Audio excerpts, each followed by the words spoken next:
enter into a new country like Guatemala can be a little frightening. But as soon as we arrived, you could not help but notice the inviting doorways that welcomed us in. All sorts of doors beautifully carved, accenting their modest homes and making Antigua the charming city that it is. They just seemed to beckon us to get to know them more. Part of our mission was to visit Hermano Pedro Hospital and to work with those severely handicapped.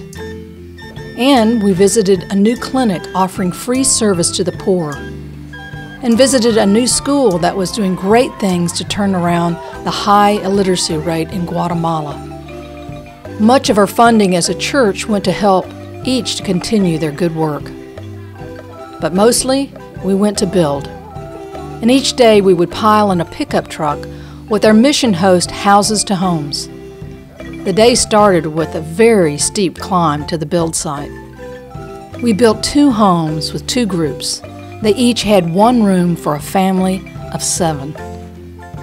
But we rolled up our sleeves every day as our guides from Houses to Homes taught us step by step how to build a house. And we learned new tasks. And we used every muscle we had, and we built block by block until it began to actually take the shape of a house. The Guatemalans taught us how to lay bricks, filling each crack between the bricks with cement. They called it making tacos. Making tacos. We could not have guessed that the simple task of putting cement between 2 bricks would not only have been a task to bond the bricks, but would also help bond relationships.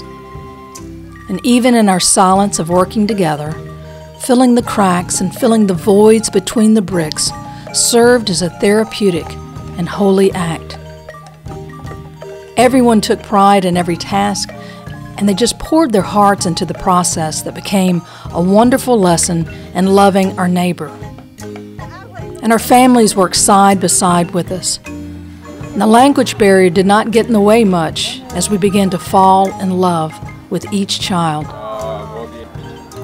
What it means to be poor and what it means to be rich were redefined. And we learned that they were far richer than they were poor. The accommodations weren't the finest, and it was a dusty, dirty business. Very good. But we were building something, and it felt right, and God was there teaching us. It didn't take long to find we were standing on holy ground. You could see it in the beauty of the land, with God's magnificent volcanoes surrounding us. Our families had little means, but they had $1 million view. And we saw pure joy in its most simplistic form, as a beautiful, happy little boy named Neri showed us how life should be lived, as he swung on his long rope over the beautiful mountainscape. We've never seen such happiness, such simplicity. It was a place where the skies just seemed to be bluer than ever before. It was a slice of heaven. On Thursday, we took a few hours out as the cement dried and played one another in soccer. It was a great time of the cultures coming together. Our guides kept saying each day, "Keep working. We know it's hard work, but come Friday, it will be easy. It is a half day." But as the door was being hung on its hinges, we could feel it would not be the easiest day, but the hardest.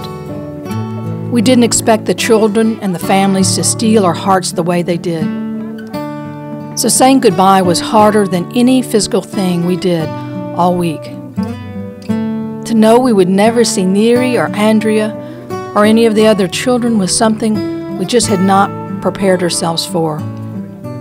But I believe it was God's main work in us to open wide the doors of our hearts, to love people we didn't know and probably would never see again. And in the closing ceremony, when we turned over the keys to our families to say our last goodbyes, we knew that those keys were symbolic of the kingdom of God that starts here on earth. Carterville. Christian. Church. So we had gone to Guatemala to build something, to help roll away the stone for those impoverished people. But in the process we found, God rolled away the stones from us as well. and we found new meaning and new purpose in being disciples of Christ.